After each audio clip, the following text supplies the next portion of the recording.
Tensions are boiling here in Israel and in Lebanon. The U.S. is calling on both sides to de-escalate, but today's attacks, following those exploding Hezbollah pagers and walkie-talkies this week, are moving the conflict closer to a full-blown war.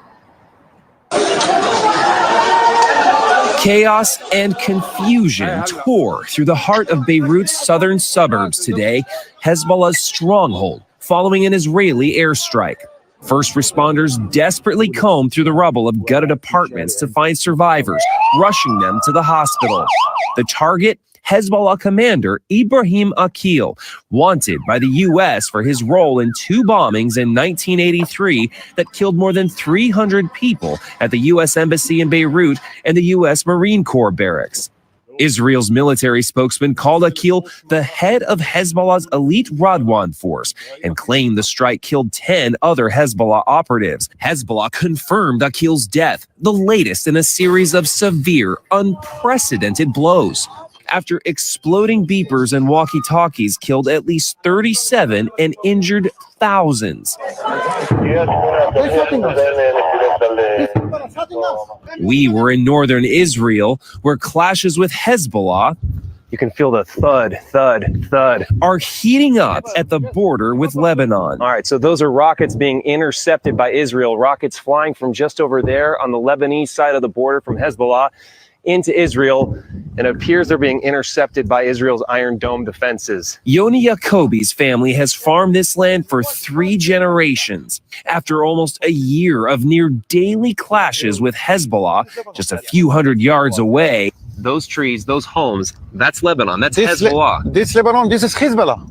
his village has been reduced to a ghost town. This week, Israel made it an official war aim to re-secure this area so locals can come home. Yacobi says the military can't afford to wait any longer. Before 4 months, come here. Not now. So they should have come sooner. Sooner. The Israeli military says some 120 Hezbollah rockets were fired into Israel.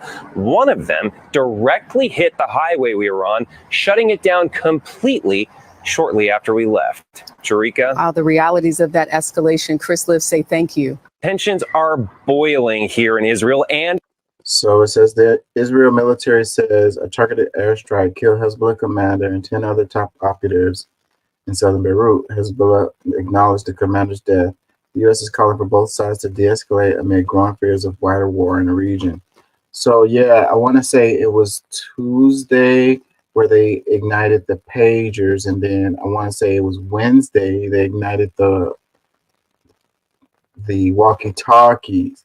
And then after that, they did so. Hezbollah leader did a speech and was talking about the explosions, and then there was a flyover where Israel jets, they dropped pamphlets, and then I want to say it was the next day they started bombing them. So it was like a process, right? So like that's what you do, right? You cut down communications capabilities, to enact your bombing campaign to make it more efficient, if you will. Even though it seems like efficiency is not a thing that they're concerned with, because a lot of civilians were killed. Let's read some comments. It says, "Oh, thank goodness the U.S. is calling for things to de-escalate. They should really send a strong message to everyone. Oh boy, oh golly goodness." Another comment says, "Take out the trash." Comment, it says, "Closer, it's a full-blown war already, sigh." Another one, it says, "Bro, it's already a full-blown war." Another comment, it says, "Show me evidence of attacks on Israel. I hear the words but never see the images. Yet there's plenty of evidence of attacks on Palestine, Lebanon, Syria, etc. There is only one aggressor. Sanction Israel now." No, there's attacks on Israel. It's just that the media doesn't cover those. They like to show that Israel is like untouchable or whatever. That's the reason why in this clip they were showing, the the Iron Dome taking out missiles that were headed towards Israel. But no, they get hit.